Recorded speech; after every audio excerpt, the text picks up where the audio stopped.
France ഭരിച്ചിരുന്നത് Bourbon രാജാക്കന്മാരായിരുന്നു. Bourbon രാജാക്കന്മാരുടെ കാലത്താണ് ഫ്രാൻസിൽ ഫ്രഞ്ച് വിപ്ലവം ഉണ്ടാകുന്നത്. ഫ്രഞ്ച് വിപ്ലവം ഉണ്ടാകാനായിട്ട് ചില കാരണങ്ങൾ ഉണ്ട്. ഫ്രാൻസിലെ ബൂർബൻ രാജാക്കന്മാരുടെ ധൂർത്തമായ സ്വേച്ഛാധിപത്യപരമായ ഭരണം, ഫ്രാൻസിലെ സാധാരണക്കാരായ മധ്യവർഗത്തിന് മുകളിൽ അടിച്ചേൽപ്പിക്കപ്പെട്ട നികുതി, അമേരിക്കൻ വിപ്ലവ കാലഘട്ടത്തിൽ അമേരിക്കൻ ജനതയെ വിപ്ലവത്തിനായി സഹായിച്ച സാമ്പത്തിക പ്രതിസന്ധി, ഫ്രാൻസിനുണ്ടായ ക്ഷാമം, പട്ടിണി, ഫ്രാൻസിലെ സാമൂഹ്യ അവസ്ഥ, ഇവയെല്ലാം തന്നെയാണ് ഫ്രാൻസിനെ ഫ്രഞ്ച് വിപ്ലവത്തിലേക്ക് നയിച്ചത്. വിപ്ലവത്തെ മുന്നോട്ട് കൊണ്ടുപോകാൻ സഹായിച്ച ചില ചിന്തകന്മാരുണ്ടായിരുന്നു. അവർ റൂസോ, വോൾട്ടയർ, മോണ്ടസ്ക്യൂ എന്നിവരായിരുന്നു. ഫ്രഞ്ച് വിപ്ലവത്തിൻ്റെ പ്രവാചകൻ എന്നാണ് റൂസോ അറിയപ്പെടുന്നത്. ഫ്രഞ്ച് വിപ്ലവത്തിൻ്റെ പിതാവെന്നാണ് വോൾട്ടയർ അറിയപ്പെടുന്നത്. റൂസോയുടെ വിശ്വവിഖ്യാതമായ ഒരു ഗ്രന്ഥമാണ് ഡയലോഗ്. ഇതുമാത്രമല്ല, എമിലി, സോഷ്യൽ കോൺട്രാക്റ്റ് എന്നിവയും അതുപോലെ കൺഫെക്ഷൻ എന്ന പുസ്തകവും റൂസോയുടേതാണ്. വോൾട്ടയറിൻ്റെ പ്രധാനപ്പെട്ട പുസ്തകം കാൻഡിഡ് ആണ്. കാൻഡിഡ്. മോണ്ടസ്ക്യൂവിൻ്റെ പുസ്തകം സ്പിരിറ്റ് ഓഫ് ലോയുമാണ്. ഇവരുടെ പുസ്തകങ്ങളും ഈ പുസ്തകങ്ങളിലെ ആശയങ്ങളൊക്കെ തന്നെ ഫ്രഞ്ച് ജനതയെ വളരെയധികം സ്വാധീനിക്കുകയുണ്ടായി. ഇവരുടെ പുസ്തകങ്ങളുടെ രചനയിൽ നിന്നും ഉണ്ടായ ആശയങ്ങളാണ് ലിബർട്ടി, ഇക്വാളിറ്റി ആൻഡ് ഫ്രട്ടേണിറ്റി, സ്വാതന്ത്ര്യം, സമത്വം, സാഹോദര്യം എന്നീ ആശയങ്ങൾ. അങ്ങനെ ലൂയി 16 1789 ഫ്രാൻസിലെ നിയമസഭയായ സ്റ്റേറ്റ് ജനറൽ വിളിച്ചേർക്കുകയുണ്ടായി. ഈ സ്റ്റേറ്റ് ജനറൽ 3 പ്രധാനപ്പെട്ട തട്ടുകളുണ്ടായിരുന്നു. 1ാം എസ്റ്റേറ്റ്, 2ാം എസ്റ്റേറ്റ്, 3ാം എസ്റ്റേറ്റ്. ഫ്രഞ്ച് സമൂഹത്തെ പോലെ ഫ്രാൻസിലെ നിയമ സംവിധാനത്തിലും നിയമസഭയിലും 3 വിഭാഗമുണ്ടായിരുന്നു. 1ാം എസ്റ്റേറ്റ് എന്നും 2ാം എസ്റ്റേറ്റ് എന്നും 3ാം എസ്റ്റേറ്റ് എന്നും.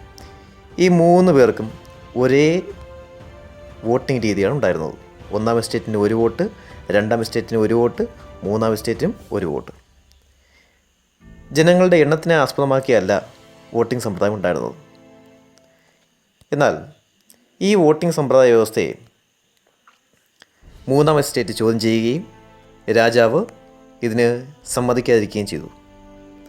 അങ്ങനെ 3ാം എസ്റ്റേറ്റ്, സാധാരണക്കാരായ 3ാം എസ്റ്റേറ്റ് നിയമസഭ വിട്ട്, സ്റ്റേറ്റ് ജനറൽ വിട്ട് പുറത്തേക്ക് ഇറങ്ങുകയും അവർ നാഷണൽ അസംബ്ലി എന്ന് പ്രഖ്യാപിക്കുകയും ചെയ്തു.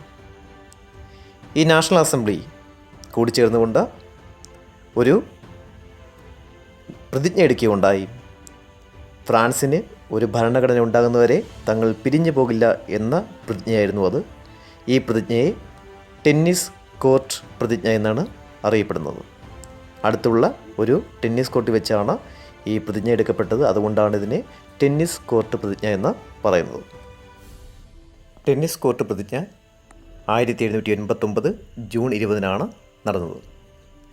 അങ്ങനെ 1789 ജൂലൈ 14 സാധാരണക്കാരും മധ്യവർഗത്തിൽ ഉൾപ്പെടുന്ന എല്ലാ വിഭാഗവും ചേർന്നുകൊണ്ട് ഫ്രാൻസിൽ വിപ്ലവം ആരംഭിച്ചു. ബാസ്റ്റിയൻ കോട്ട പിടിച്ചെടുത്തുകൊണ്ടാണ്, ബാസ്റ്റിയൻ കോട്ട തകർത്തുകൊണ്ടാണ് ഫ്രാൻസിൻ്റെ രാജകീയ ചിഹ്നമായ, ബൂർബൻ രാജാക്കന്മാരുടെ രാജകീയ ചിഹ്നമായ ഫ്രാൻസിലെ ബാസ്റ്റിയൻ കോട്ട തകർത്തുകൊണ്ടാണ് ഫ്രഞ്ച് വിപ്ലവം ആരംഭിച്ചത് 1789 ജൂലൈ 14 അങ്ങനെ ഫ്രാൻസിലെ വിപ്ലവം നടന്നുകൊണ്ടിരിക്കെ രാജാക്കന്മാരെയൊക്കെ പുറത്താക്കി ലൂയി 16 വധിക്കപ്പെട്ടു.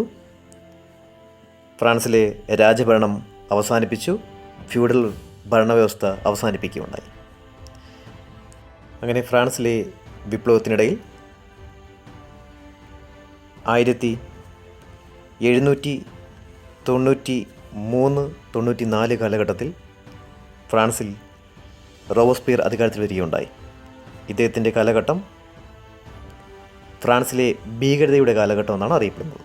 ധാരാളം സാധാരണക്കാരെയും അദ്ദേഹത്തിൻ്റെ ഭരണത്തെ എതിർത്ത പ്രഭുക്കന്മാരെയും ലൂയി 16-നെയും ഗില്ലറ്റിൻ എന്ന ഉപകരണം കൊണ്ട് ഇദ്ദേഹം വധിക്കുകയുണ്ടായി. ഇദ്ദേഹത്തിൻ്റെ ഭരണത്തിന് ശേഷം ഫ്രാൻസിൽ ഒരു ഡയറക്ടർ ഭരിച്ചു. ഈ ഡയറക്ടർ 1799 വരെ ഭരണം നടത്തുകയുണ്ടായി. അങ്ങനെ 1799 നെപ്പോളിയൻ ബോണപ്പാർട്ട് ഫ്രാൻസിൻ്റെ അധികാരം പിടിച്ചെടുക്കുകയും അതിനുശേഷം നെപ്പോളിയൻ ബോണപ്പാർട്ടാണ് ഫ്രാൻസ് ഭരിക്കുകയും ചെയ്തത്. അദ്ദേഹത്തിന് നെപ്പോളിയൻ ബോണപ്പാർട്ടിനെ ഫ്രഞ്ച് വിപ്ലവത്തിൻ്റെ ശിശു എന്നാണ് വിശേഷിപ്പിക്കുന്നത്.